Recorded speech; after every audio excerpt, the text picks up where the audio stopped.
Welcome, everyone, to our discussion. It's episode 11. We are an extension of the Facebook group Type 1 Diabetics for 50 years plus. And all discussions are open and unedited. These are the participants' personal experiences, and express comments or opinions are not to be taken as medical advice of any kind. Always check with your doctors before making any changes to any of your medications or therapies.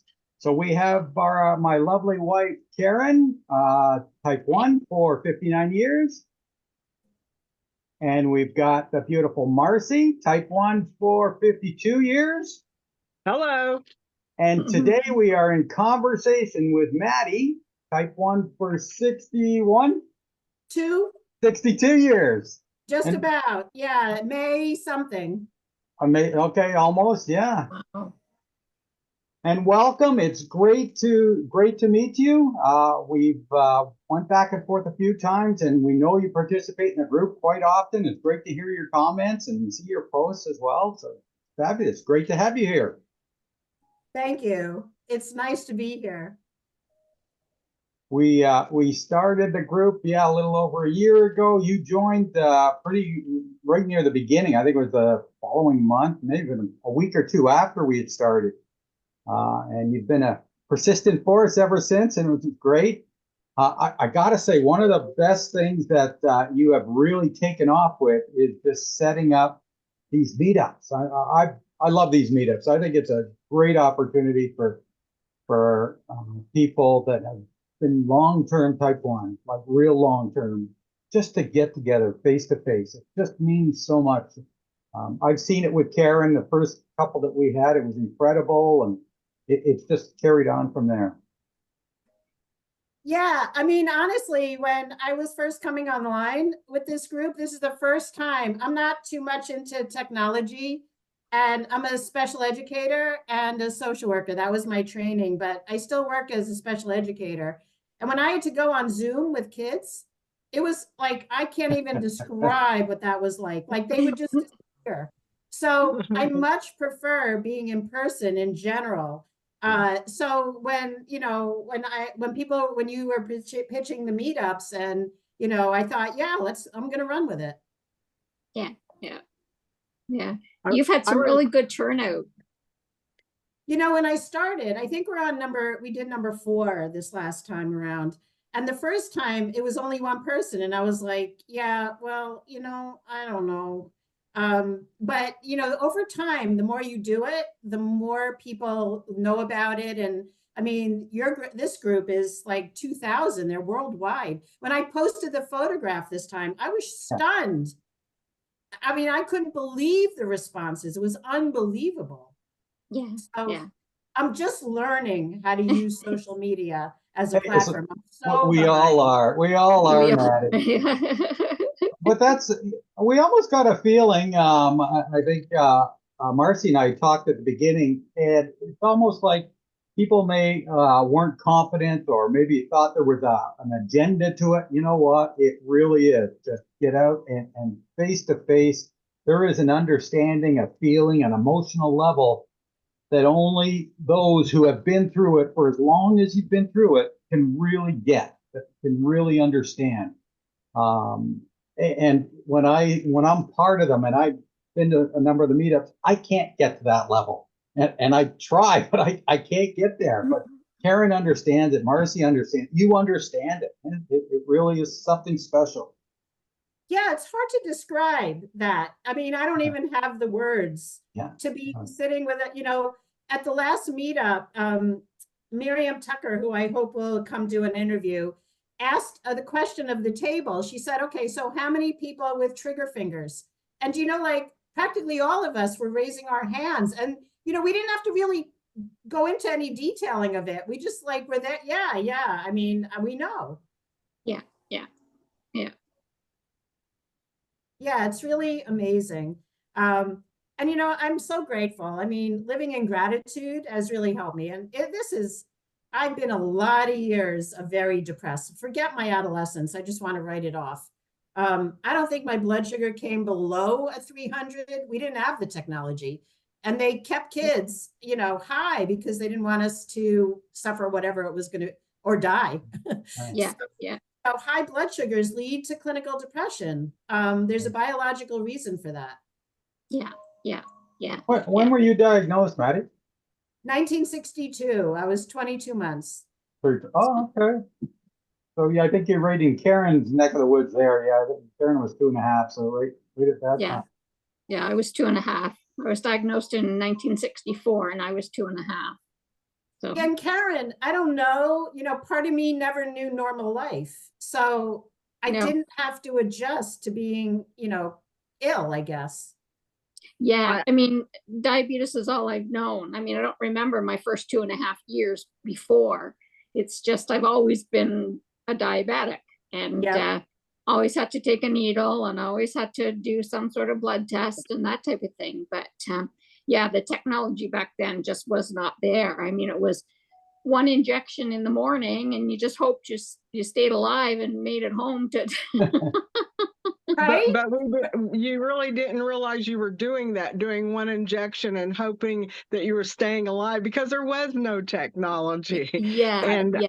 I was diagnosed at 15 and I don't remember anything before diabetes. Wow. So, yeah. But Marcy, honestly, like part of me thinks that's a blessing because like we didn't have to do the adjustment and Yeah, whatever that process is. Yeah. Well, I just accepted the disease from the get-go as mine, and I don't know if maybe that's a difference, but I didn't really have an adjustment. The only thing I did is I stopped drinking regular soda or pop, and that's probably a good thing for me to do, Yeah, I mean, my mom took the biggest hit of my diagnosis, and I'm so lucky that I know, Marcy, that you were on your own with a lot of it. But I'm really, I mean, 22 months I couldn't have been on my own, but I'm so lucky that my mom Of course. like had this drive to give me a normal life. And Right. there was nothing I couldn't do, even though I was fighting to live a lot of my days and not even understanding what that cost was at all. Do you have any brothers or sisters, Maddy? Yeah, I have a younger brother. He's 15 months younger than I am. Okay. Yeah, see, I am the third of 4 children. So I had an older brother, an older sister, and then a younger brother. So my mom, I was diagnosed at 2.5. So my mom was at home with 4 children under the age of 5.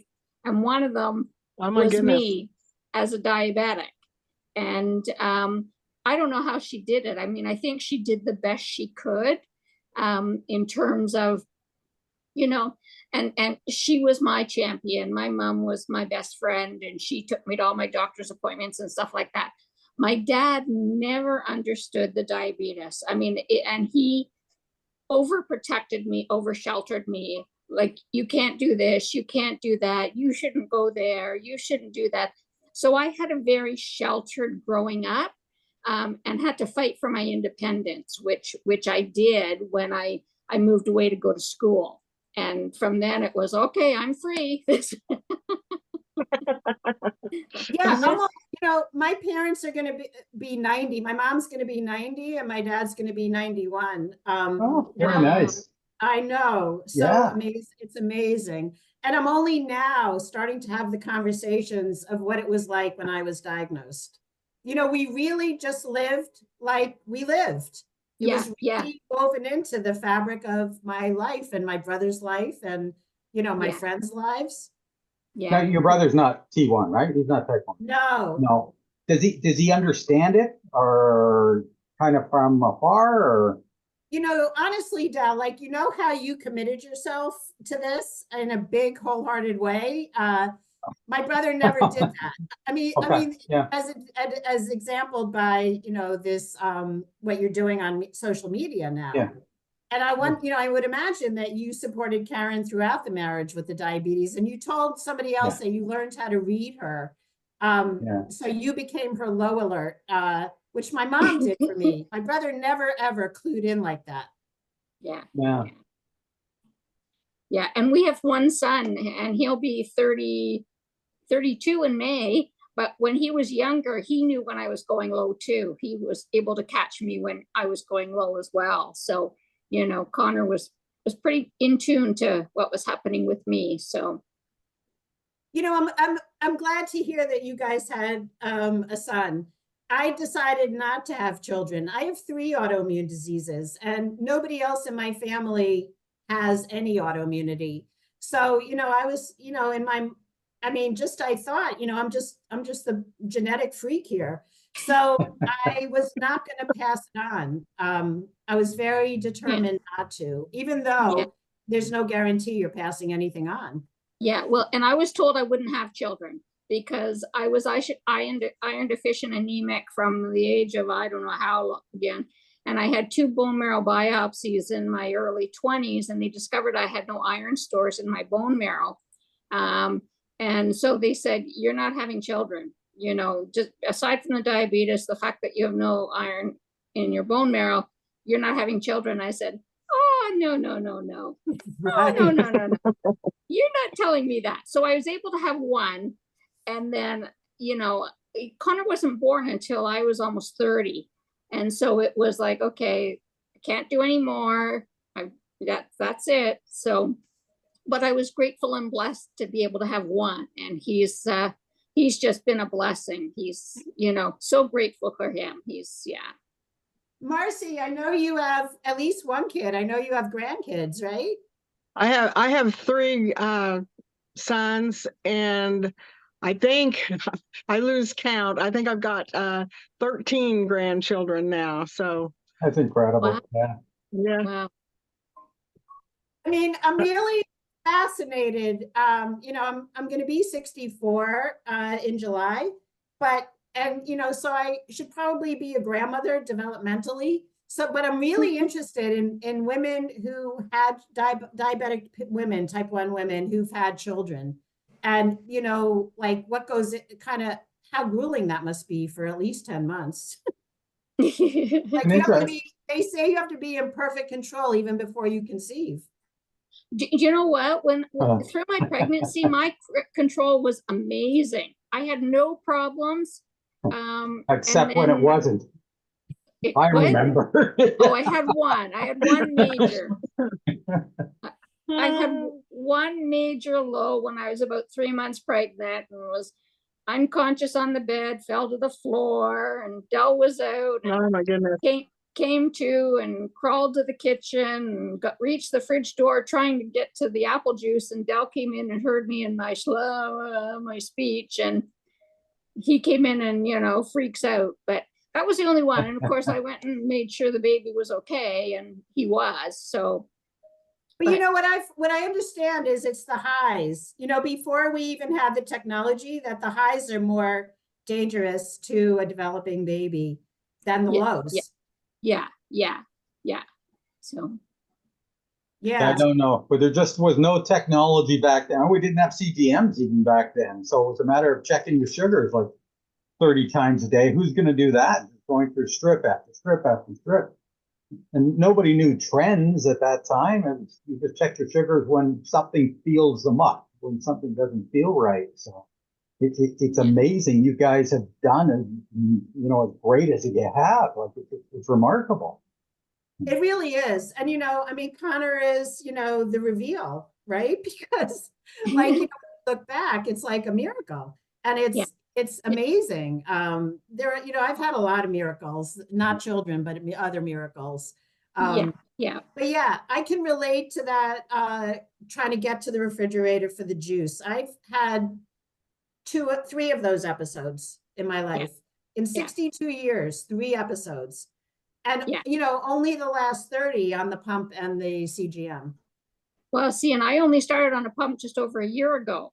Oh. Been on the CGM since they came out with the Dex 4, but with the G4. So I've been on the G4, G5, and G6.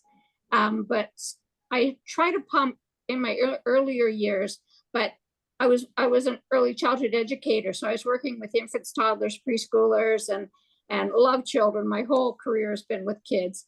And I was so afraid of them yanking it out or me losing an infusion set or something with the tubing. And so I thought, I can't do this. And then just over a year ago, I became really interested in the tubeless one. And oh, there's my cat. Sorry. Oh, who's that? Who is that? This is Callie. She jumped down and now she's coming up to tell me I'm going to join you again. Oh, here she goes. Sorry. Here's She Cindy has is a sort of- mind. Has a mind. She's very persuasive. If she wants something, she's going to let me know. Oh, there you go. Oh, yeah, so every time it's when it's nighttime especially, and Cindy wakes up, you know, she's a lap cat to the extraordinary. I mean, if there's a lap, she will like ricochet up into me, like out of nowhere. Yeah. That's like Kelly now. I don't know if you can see. I don't know how to show you, but Okay. she's down here somewhere on Yeah. her lap, stretched And out. Marcy, I saw a cat like lurking behind you a few times. Right. That was Sage. He's probably, I think he's like 14 years old. And so he's an older kitty. But I have 3 dogs. I have 2 big dogs and a little dog, and they love chasing. I have 2 cats. They love chasing the cats. So Hey, isn't it just great to be seeing Marcy? I mean, she came up from the mines. We got her back from the mines. I mean, that's a whole other story, but we're glad to have you back with us, Marcy. I love that story. I will never forget that. yeah. I have an interview this Friday, but it's above ground. So Good. Okay. Much better. Thank you. because I got to thinking about, I've tried to stay above ground for so many years, and to go down there on purpose, I'm thinking there's something wrong with this picture. I'm claustrophobic to some degree. You know, if I'm in a big crowd, like in Central Park for Simon and Garfunkel, there were like 500,000 people closing in on me, and I just totally panic, whatever that is. So the concept of when I posted that I'm relieved that you decided not to take that job, like really, I was over-identifying. I was like, I can't imagine being down there in the dark with the selfie. No. You were getting the anxiety vibes, Yeah. right? Yeah, vicariously. Yep. You had said coffee, right? But I'm having a glass of wine, so I just wanted to toast You you go, guys. girl.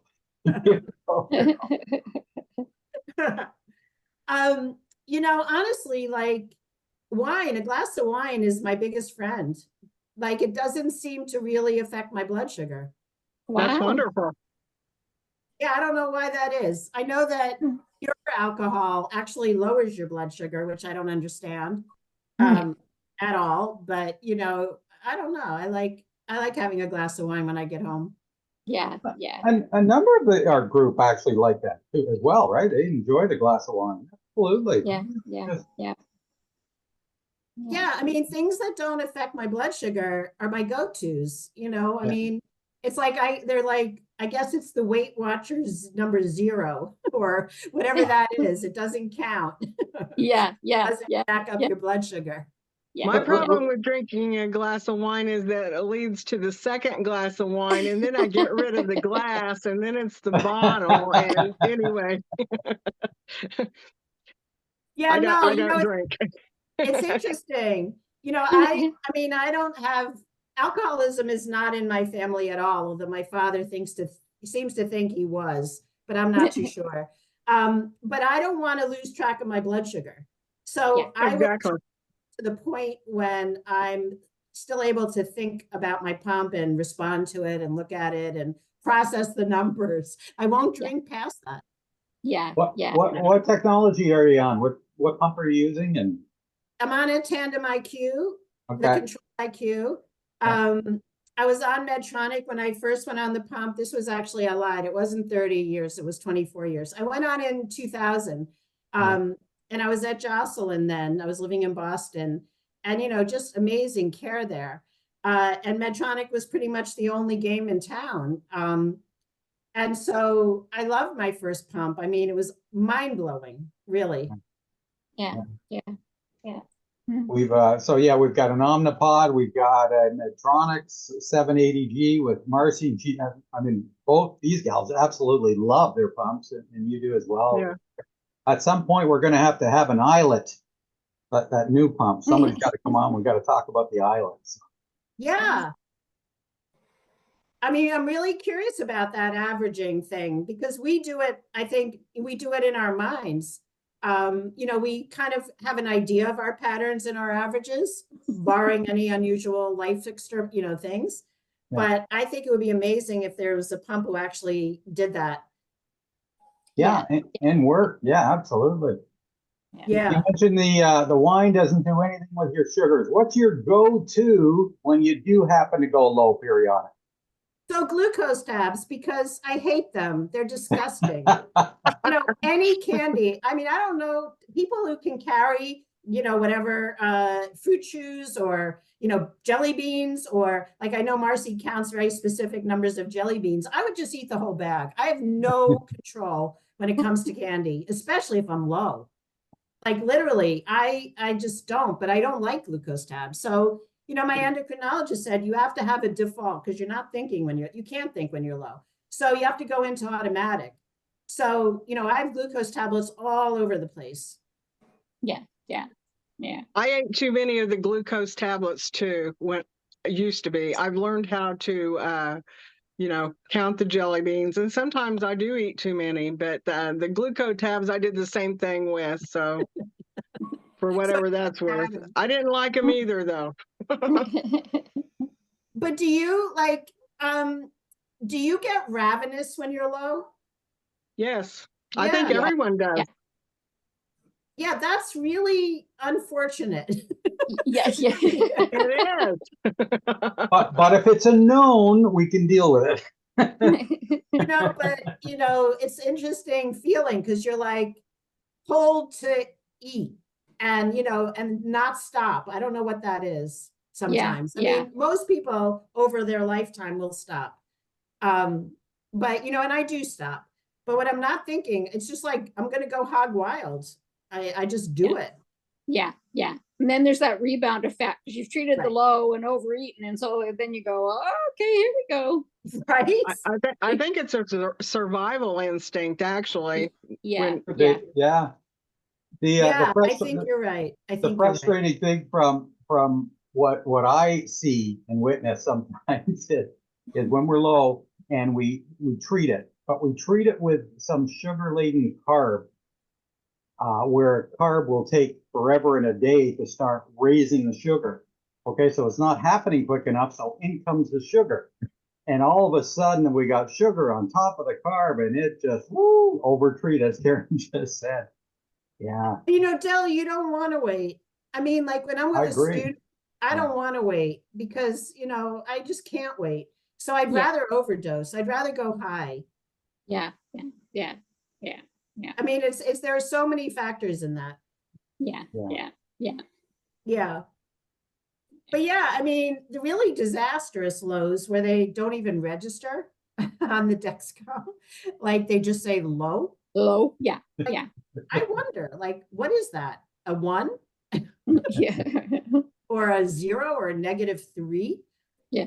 I know 1.9 registers. I've been there. Yeah, it's different in Canada, right? Yeah, Like- well, 1.9 is what? It's 34. Right. Yeah. I had a 34 the other night and started thinking about aging alone. I mean, I'm going to be 64, which I should be thinking about aging alone. We don't tend to think about it. Oh. But yeah, I mean, that 34, you know, woke me right up. It's also, I think that's also sometimes for me, it very is humbling and it kind of reminds me of how serious this illness is. Because when it gets so easy to sort of just manage and go through your life and go into denial, it's almost like you have to be humbled by a 34 now and then. I hate to say that. I do. It's relentless. It keeps coming at you. And, Right. Yeah. Do you guys ever become immune to the alarm? Where there's a little bit. It's like learning to ignore a whining child. You just ignore it, or you sleep through it because you're so used to it. Yeah. I have my alarm set so tight that I don't really have to worry about it.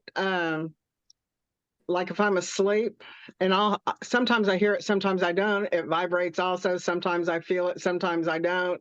Sometimes I'll just say, oh, forget it and go back to sleep. Yep. And, but my low is set at 70 and my high is set at 120.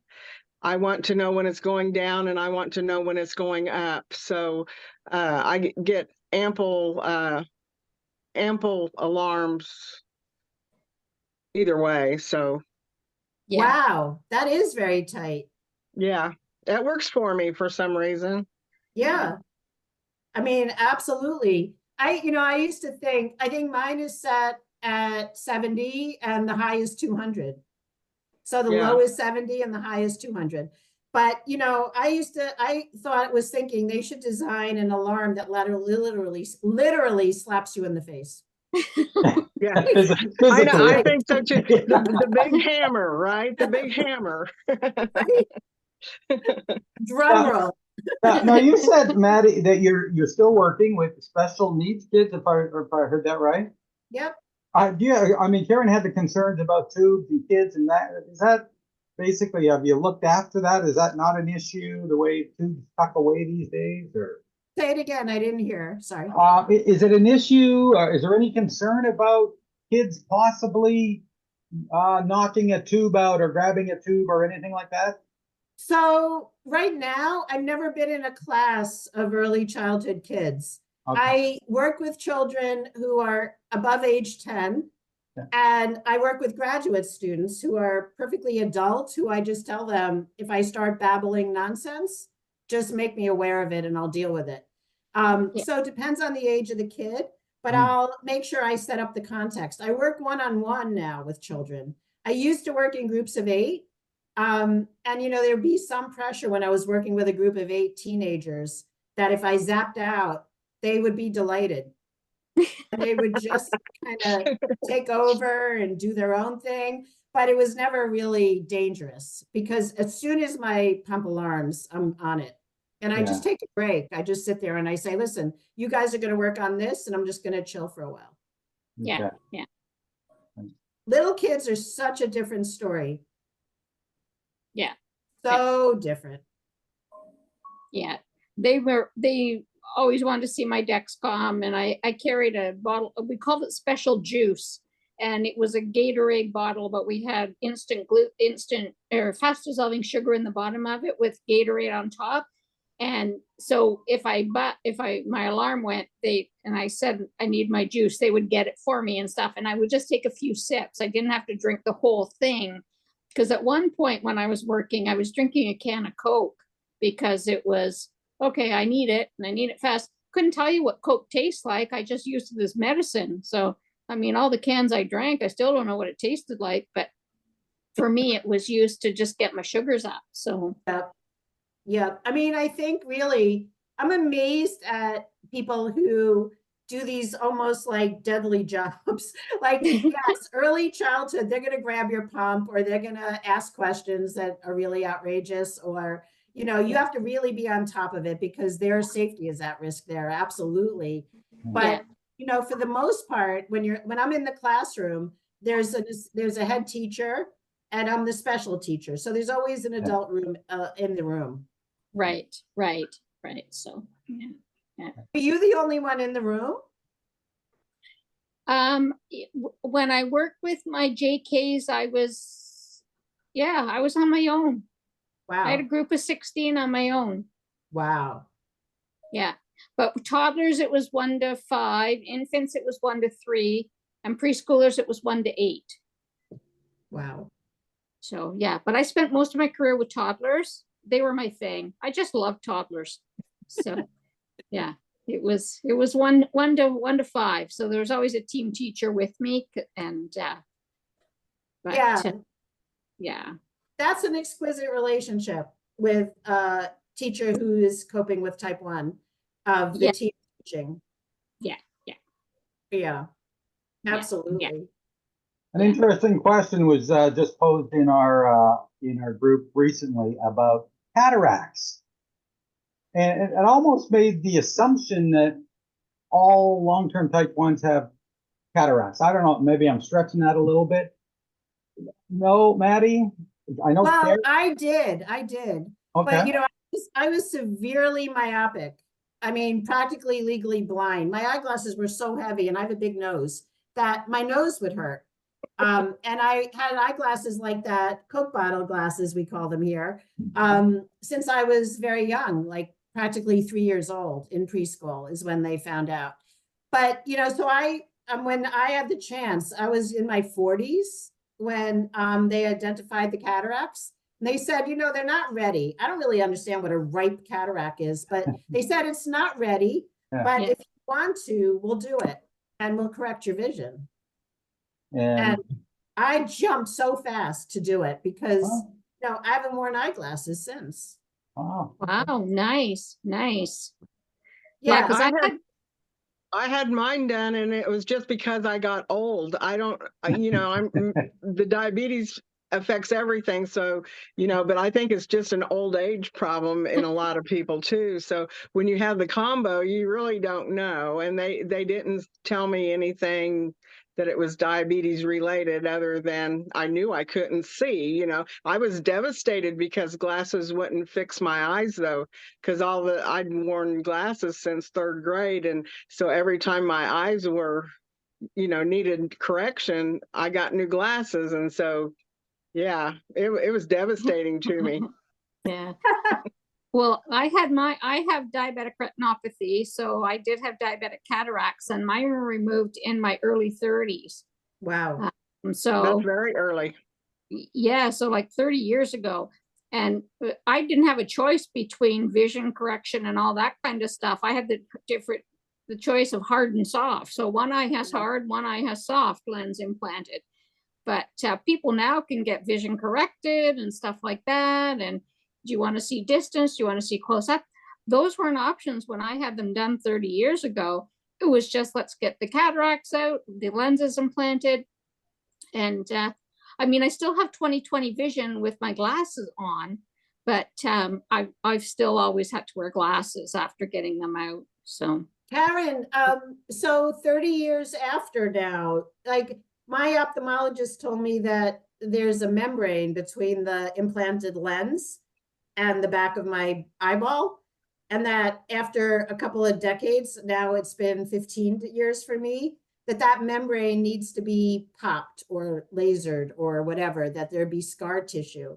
And, you know, I have 20/20 vision, and then he saw 20/30 in the other eye, and he was determined to go pop that membrane. oh, Have you? yes. You haven't had anything like that, right? No, I haven't had anything said to me. I mean, they watch my vision very closely because prior to the cataracts, I had 2 vitreous hemorrhages.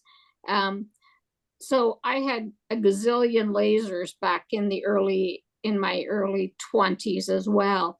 And that was the treatment for diabetic retinopathy back then.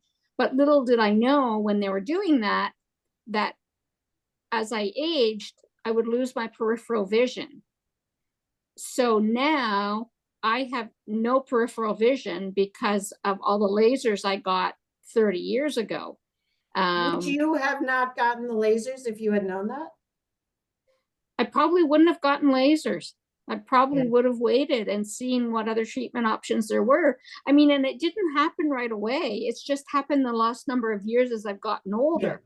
Yeah. But when it first happened, I could still see and you know, and when we did the lasers and stuff. But in the last number of years, my visual field has really declined. Yeah, they're looking at glaucoma for me because even though I have perfect 20/20 vision now in both eyes, it's blurry. Yeah. We have a couple minutes left, ladies. Any last thoughts for Maddy? Last questions? Well, we got her here. We can get her on again. We're gonna have to come to New York and meet you, Maddy. Anytime. You're welcome to stay at my place. I live in the northernmost part of Manhattan. Oh, do you really?